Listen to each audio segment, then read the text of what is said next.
Assalamu alaikum viewers, welcome to Virtual University and to your English lesson. In the past few lessons we have looked at paragraph writing. Now we shall move forward and look at longer pieces of writing which consist of several paragraphs. We will look at essay writing in today's lesson, and it shall continue for a couple of lessons. The problems we considered in sentence and paragraph writing are also the fundamental problems of longer composition. You have the same problems of unity, of coherence and emphasis. While some topics can be treated in a single paragraph, others require more elaborate development. In longer compositions,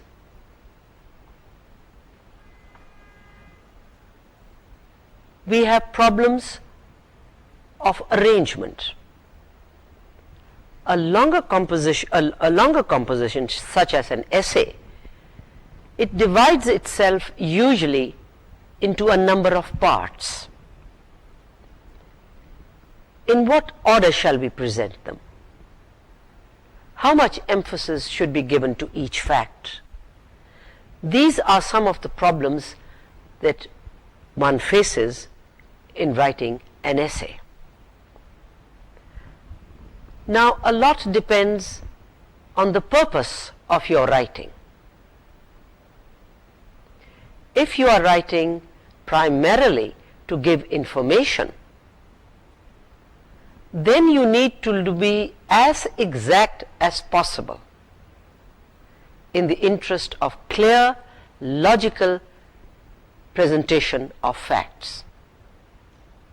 And if you are writing to describe something or to create an image or a picture, then you shall perhaps put less emphasis upon accurate measurement and more emphasis upon suggestive and revealing details.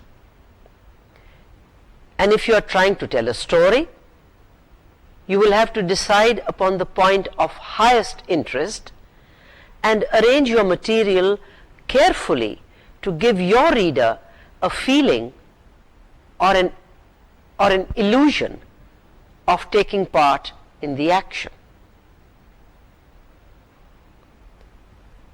Writing an essay is not more difficult than writing a paragraph. There is only one difference: length. The principles of organization are the same for both. So if you can write a good paragraph, you can also write a good essay. Now we will first look at the process of writing. Writing usually takes place in steps, or you can say stages, and there are 5 stages or 5 steps in the writing process. The first one is getting ideas, and there are 3 ways to get ideas. I shall just quickly mention them and discuss them in detail later on. One is brainstorming, the other is clustering, and the third one is free writing. The second step is making a brief outline. The third step is writing the first draft. The fourth is revising what you've written. And the last step is proof reading. Right? Now, let us look at step 1. How do you get ideas? I mean, nobody is born with ideas. You get them. and you get them primarily from reading. So you realize how important reading is in a student's life. You get a lot of ideas from books, from reading journals, from reading magazines. You get ideas by talking to people, by listening to people talk. You pick up ideas all the time. When you hear two people arguing over some political event, you listen to different sides of the argument. You get ideas if you watch TV programs, if you if you watch talk shows, if you watch interviews, and you will notice that each person has his own way of looking at things. One person looks at things from one angle, another person looks at things from another angle.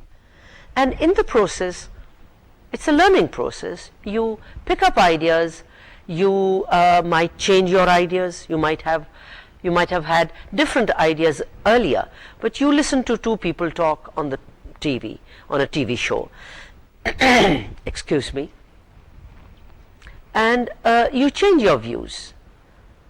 In the same way, there are a lot of programs on current issues, and you will find that as you listen to people, as you listen to interviews, you are getting new ideas. I mean, it's not necessarily that you listen to political talks.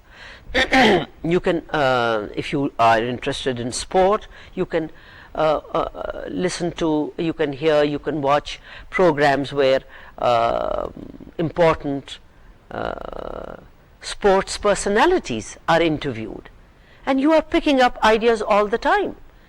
So you will get ideas from different sources, but for students, your main source is reading newspapers. There are articles in newspapers, and if you read the editorial, because you will find the editorial of the newspaper, it sort of clinches the policy of that, the points that is being discussed in the editorial. There are articles in newspapers, and I always suggest to my students that for ideas, go to newspapers, go to magazines, go to journals, read books. You get a lot of ideas. Now, let us come back to essay writing. Now, if you were to write an essay, how would you go about it? There is one very, very easy way, and that is brainstorming. You jot down the points or ideas and their details as they come to your mind. Just write them down without putting them in any special order. I'm sure you have something to say about anything that you have been given to write on, right? You have your own ideas. Just put them down. Take pencil and paper and jot down all the ideas that come to you. Never mind what order. Don't worry about the arrangement. Just keep putting them down. Try to accumulate as many details as you can think of. Now, this is one strategy of beginning an essay.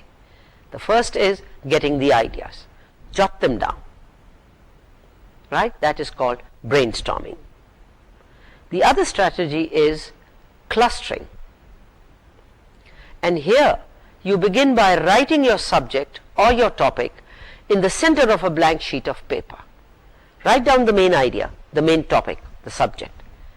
And then as ideas keep coming into your mind, you put them down in boxes or in circles, right? Draw circles around those, and then you connect those ideas, and you will see, oh well, this one goes with this one. Now you will see a sample of clustering. Do you remember some lessons earlier? You read a paragraph on my neighbors, and the paragraph said that my neighbors, those who've just moved in recently, are a very noisy family. And the main idea was that the neighbors were noisy.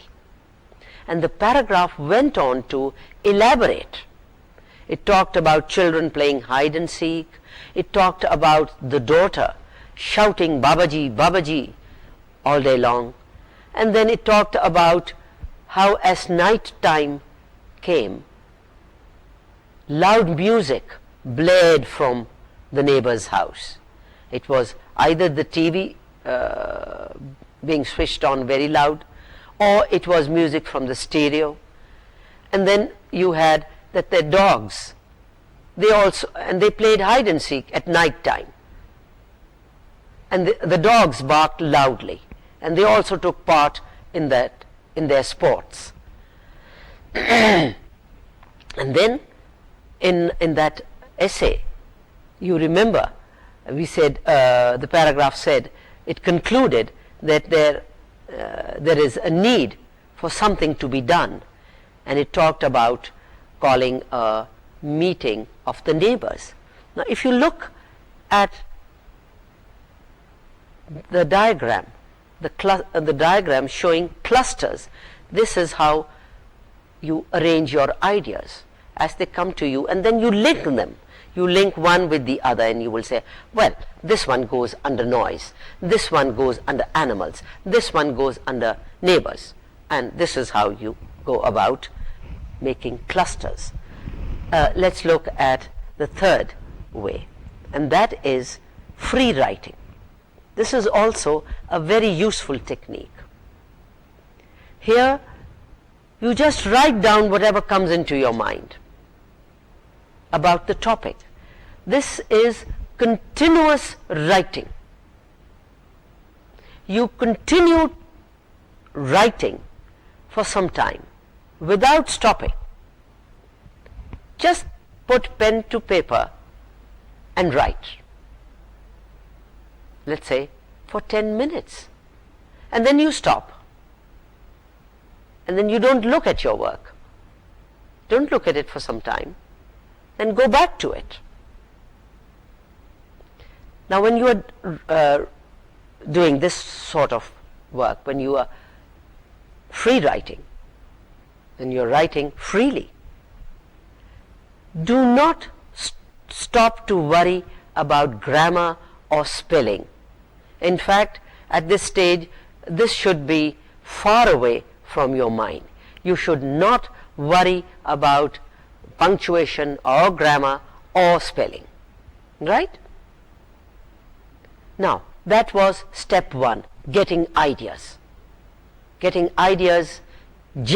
ideas to start your essay.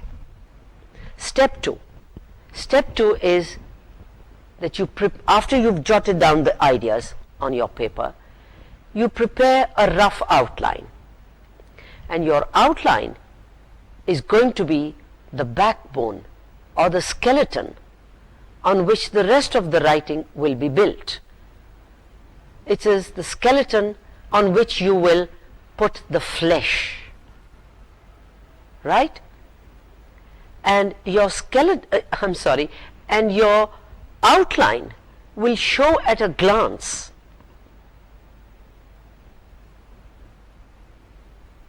the point of the paragraph and the support of that point. In one glance you will know. This is next paragraph I'm going to write about this. The third paragraph it will be this, right? Step two is when you prepare a rough outline, and it will help you to see if you need to do more writing to clarify your main point or its support. Now before I forget, in your free writing, which was part of step one, you go back to that writing after some time, and then you can add then you will realize, oh well, I need to add this bit and I need to add that bit. Now in step 2, you learn how to write. We will talk about writing an outline in detail in your next lesson. Here I will just show you an example of an outline. Remember some weeks ago there was this passage on a celebrated man who dies, and the paragraph, if you can recall, it's talked about how when a celebrated man dies, his friends and enemies and all other people, how they in a way they write his biography. They don't actually write it, but the things that they say about the dead man relates his biography. And the outline could have been like this, a rough, sketchy outline. A, you talk friends and enemies, all the things that his friends would have said, all the things that his enemies would have said. And then you talk about his schoolfellows. What are the kind of things his schoolfellows would have talked about? Of course, they would have talked about his childhood days, about the pranks and the conversations that he had. And then somebody, especially his lawyer, number C could be what his lawyer has to say about him, the lawyer who's looking after his will. And some people will talk about the offices that he held, all the distinguished offices that he held, and all the great things that he did. And then what about his relatives? What did his relatives have to say about him? His nephews and grandnephews, and how they relate accounts of his acts of humanity and his virtues. So you have a sample of an outline. That was step 2. The third step in writing an essay is that you actually write the first draft. This is when you have put all your ideas together, you have sorted them out. This will go under this, this will go under this, these should go there, and then you actually begin to write. The purpose over here is to develop the content of your document. You have the ideas and you begin to develop it. So be ready at this stage. You should be ready to put in additional thoughts, additional details that didn't come to your mind earlier. Again, do not spend time correcting words or sentences. Whatever you've got over there, retain it, but keep adding on to it, because you never know words that you might decide to, that you remove now, you might decide to retain later on. So do not cut out anything, just keep adding and let it be there. Step 4 is revising, and this is the most important part of writing. It's a practice that our students do not indulge in. They are not encouraged to develop this habit.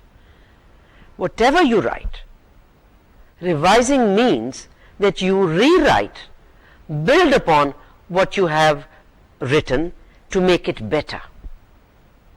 Students tend to hand in what they've written without taking a look at it.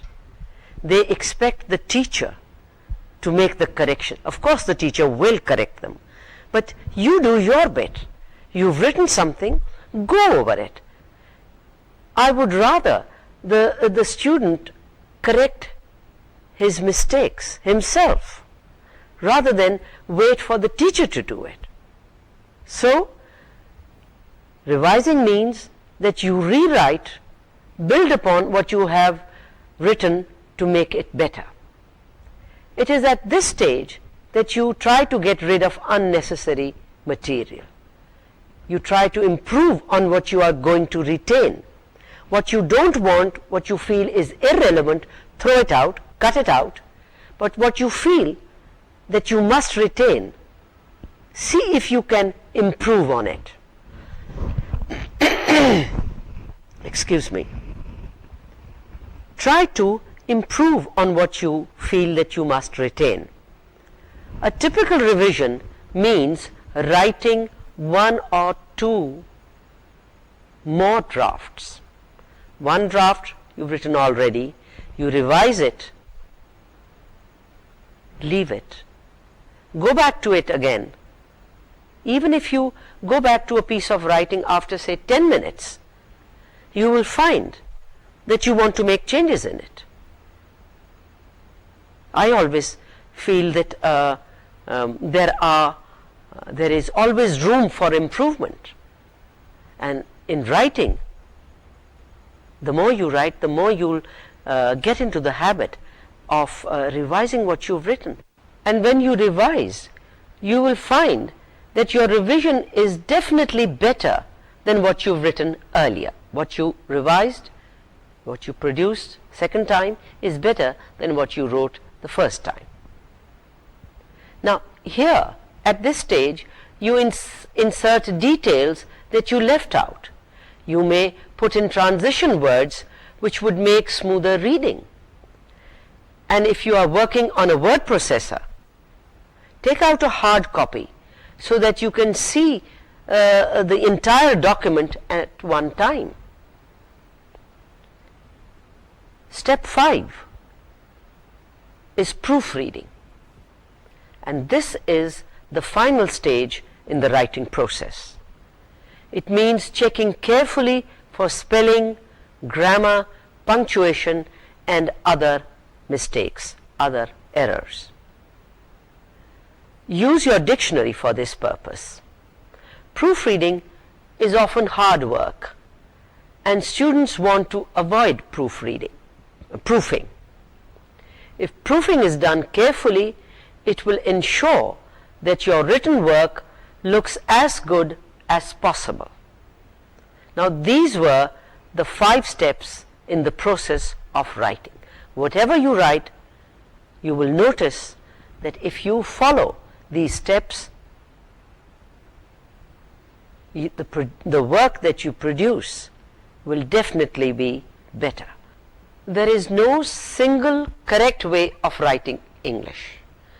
Good writing depends on a set of specific skills, and these skills are involved in writing. The 3 skills are involved in writing. The first one is the skill of communication, the skill of putting your ideas across to the reader. Number 2 is the skill of organizing your ideas in the shape of sentences and paragraphs. And the third skill is the stylistic skill, the skill of style, achieving the right level of formality or achieving the right tone for your writing. Now these skills will not come to you at once. It is over a period of time, after a lot of writing. If you do a lot of term papers, do a lot of written assignments, gradually you will overcome the fear of writing. You will learn to put across your ideas to your readers. You will learn to organize your ideas, give them some shape, and you will learn to use the right tone. A lot of people think of writing as problem solving. They say it's a form of problem solving. The writer, they say, has 2 tasks before him. The writer has the task of generating ideas. That is the first one. And you as a student also, when you have to write assignments, you have to generate ideas. And the second task is the task of composing those ideas into some sort of shape, that is, giving structure to those ideas. Now, all writing, whether it is journalistic writing or academic writing, academic writing is writing a report, writing an essay, writing an assignment, a term paper, or some project work. All these things involve writing. Now, all writing has structure. There is first the introduction, then the main body in which the ideas are developed, and third, the conclusion. So let me repeat, all writing has structure, and the structure is very simple. It is in three parts: the introduction, the main body, and the conclusion. Let us look at the introduction. The introduction is concerned with the topic or the subject of writing. In the introductory paragraph, you will state the problem or the issue, whatever you are writing on, in a few general statements, right? To attract your reader, to attract your reader's attention, and you will write a thesis statement to say how you intend to treat the topic of your essay. The thesis statement is just like the topic sentence in a paragraph. Have you got the point? The thesis statement, which you will write in your introductory paragraph, will state how you intend to treat the topic. It is similar to the topic sentence in a paragraph. Now, how would you try to catch the reader's attention so that the reader would want to continue reading? Now, this can be done in a number of ways. You can pose a question, you can use a quotation, an apt quotation, mind you. You can use a dialogue, you can have a striking description or an image in words, or you can make a controversial statement, a statement that would make your reader sit up and want to read on. Or you could develop a historical perspective or a background, start with the history of whatever you're writing on. Or you can begin by making an appeal for some action or for change. Now, all these that I said are ways of trying to catch your reader's attention. You will be very careful. You will choose the one that suits your purpose of writing. Not all of them are suitable, right? The next thing is the main body of the essay. This is the second part of the essay, the major part, and this is where you develop the main idea with the help of examples and details. This part consists of more than one paragraph, and each paragraph develops a subdivision of your topic. So the number of paragraphs will vary with the number of subdivisions.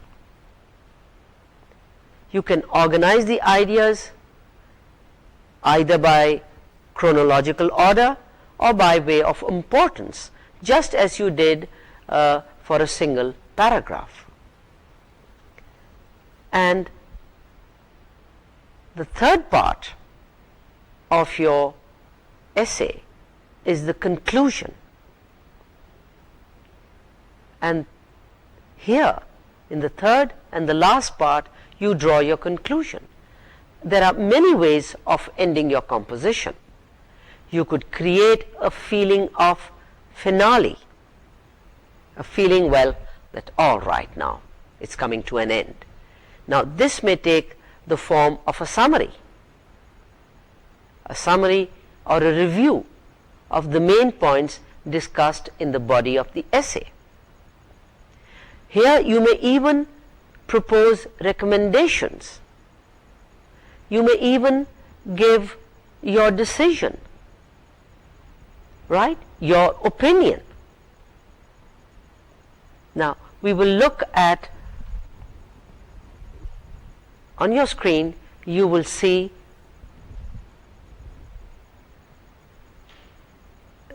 the diagram, and you will see in graphic form what you have learnt today. You have the three parts of the essay. The first part is the introduction, the second part is the main body, and the third part is the conclusion. Now, in your introduction, you will have a general statement or a number of statements, and with those statements you will have your thesis statement. The thesis statement, in the thesis statement you will show how you are going to treat the topic. Then you move on to the main body. Now over there on your screen you are just shown three. These are three paragraphs. It's not necessary that you write 3 paragraphs in the main body. It can be more than 3 paragraphs. It could be 5 paragraphs, 6 paragraphs. It all depends on what you're writing, what is the purpose of your writing, and how much material you've got, how much content you've got. It is here that you are going to develop the content of your essay. And notice that each paragraph has a topic sentence, a supporting evidence, which could be in the form of illustrations, examples, facts, figures, right? And then there will be a concluding sentence. That is for one paragraph. The same pattern you will follow for the next paragraph. You will have the topic sentence, you will have supporting evidence, and you will support your evidence by giving examples, by giving facts, figures, statistics, right? And you will have a concluding sentence. And the same thing will continue till you have said all that you have to say. And the third part will be the conclusion. And again, your conclusion will be either a restatement of what has been said earlier. It could be a summary. You could summarize the points that you made in the main body, and you can add something. It's not necessary that you confine yourself to a summary or a restatement. It all depends on what you are writing, on your topic and your purpose. I'm sure you've noticed that I keep repeating, it all depends on the topic of your writing, on the subject of your writing, and on the purpose of your writing, right? And you have to give your opinion or your decision. And sometimes you are even required to make recommendations if you are dealing with a problem and you would like to recommend that certain steps be taken. It is here in this part, the third part, that you will make your recommendations, your suggestions for any action or any steps that have to be taken. Now, I would like you to look at the paragraph, the slide on paragraph. Notice it's the same pattern. the topic sentence, and then you've got support, support, support, which is in the form of facts, figures, examples, statistics, whatever, and then you've got a concluding sentence. So this, if you have learned to write a paragraph, you will have no difficulty in writing an essay. The only difference is of length, how you expand your ideas. Right? Now, in essay writing, paragraphs are written and designed to serve as part of a longer composition. In a skillfully written essay, each paragraph has its own proper place, just as each word has its proper place in a coherent, emphatic sentence. Now, when you are writing, if you revise your work, you will realize that, oh, this paragraph should not be over here, this paragraph should come earlier. So in your in step 4, where you revise, after you've written your essay, go back and look at the paragraphs, look at the order in which the paragraphs are coming, and you might want to change their position, that this paragraph, paragraph A, should not be there, it should be where paragraph C is, and when you are revising you can make all these changes. Just as there is a problem of transition from one sentence to another within the paragraph, so there is some problem when dealing with a group of paragraphs. So you can see that writing an essay is essentially the same as writing a paragraph. It has the same problems, the problems of transition, the problem of unity, the problem of coherence, and the problem of emphasis.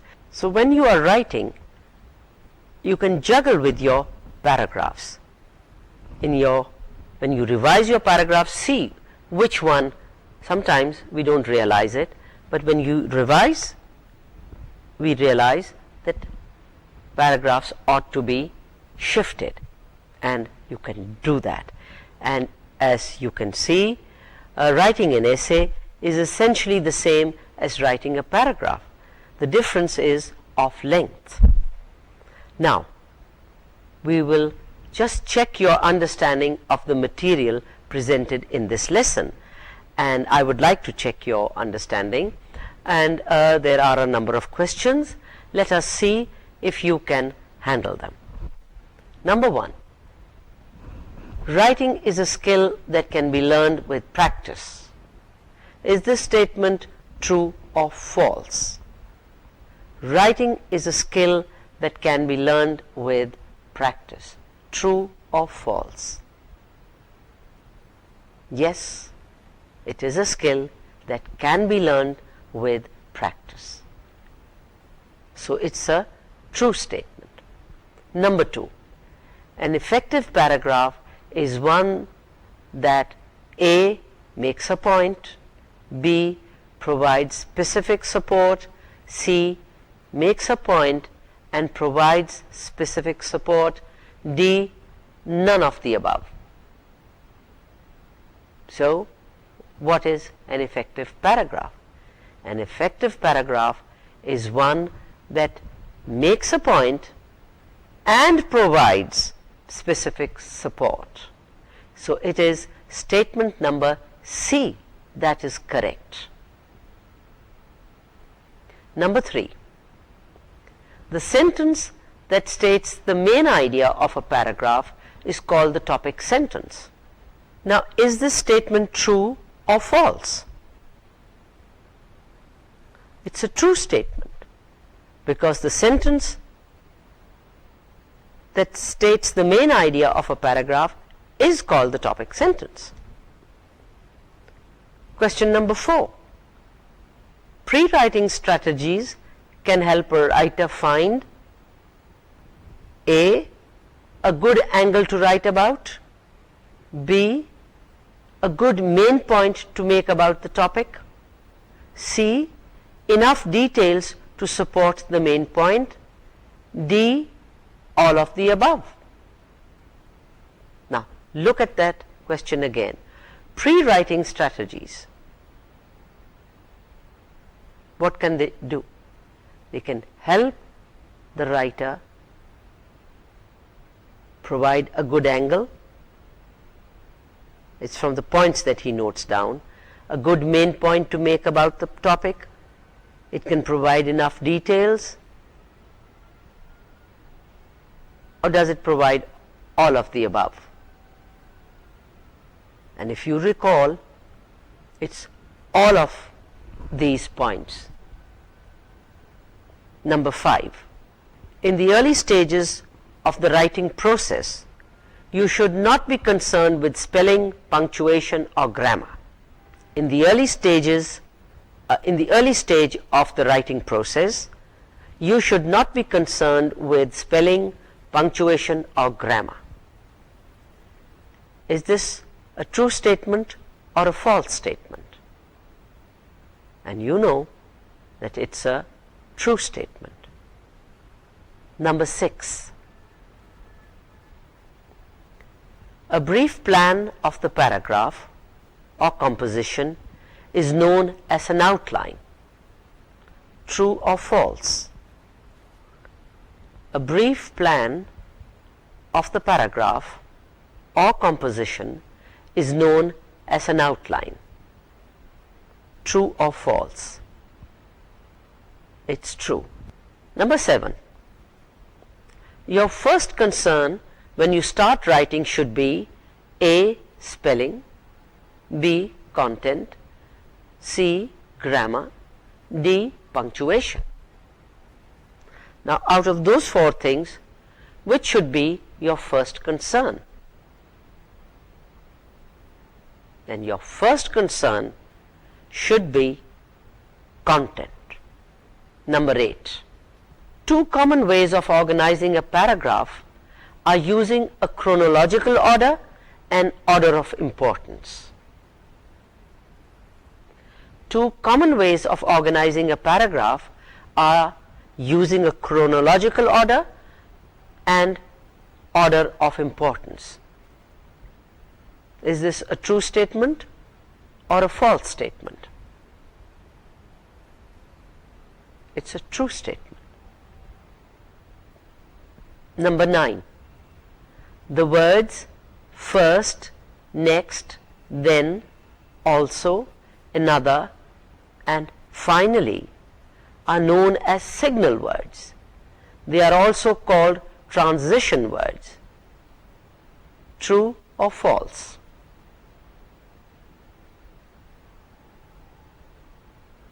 Is this statement true or false? Yes, it's a true statement. Number 10. The purpose of proofreading is to check for errors. Errors in grammar, in punctuation, in usage and spelling, and all of these. Now, what is it that you do when you are proofreading? When you are proofreading, you check for errors, and you check for errors in all 4 areas. You check for errors in grammar, you check for errors in punctuation, you check for errors in usage, and you check for errors in spelling. Right? You even check your sentences, the way your sentences have been constructed. So the purpose of proofreading is to check for errors in all of these areas that are mentioned over there. So how many points did you get correct? I hope, and you should have got all 10 correct.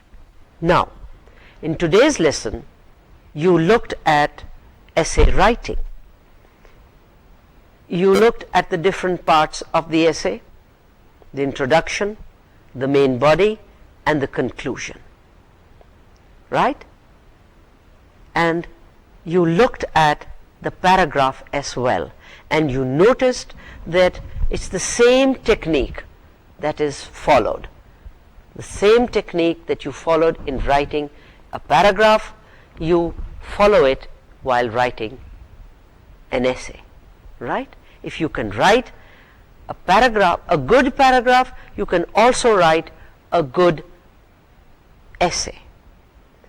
In your essay, you have to develop the contents. The contents could be developed in a matter of 4 paragraphs, 5 paragraphs, 6 paragraphs, 10 paragraphs. Now, if you remember, I set you some work. That was to write a paragraph on some topics, and the topics that were given you were arranged marriages, population explosion in Pakistan, and computers. I asked you to write a paragraph. Now I would like you to write an essay. You can choose one of the 3 topics, write an essay, and I would like you to follow the 5 steps that were outlined for you earlier. Step 1, brainstorming. You can follow any one of the techniques that I mentioned: free writing, clustering, brainstorming. Get your ideas. If you can read up on any of these topics, jot down those ideas and then make a rough outline. See how you arrange your ideas, right? After that, write the first draft. After you've written the first draft, leave it for some time, then revise it, then rewrite it, take out the bits that you think are unnecessary or irrelevant, add in what you think is required, then revise it, and the last stage would be that you would proofread it. In the last stage, you will check for spelling mistakes, for grammar mistakes, for punctuation mistakes, for usage and spelling mistakes, right? And show these essays to your instructor, because we are approaching the end of the course, and sometime in your exam later on we might ask you to write an essay. So write on any one of these topics and show your essay to your instructor. That's all for now. See you next time. Allah Hafiz.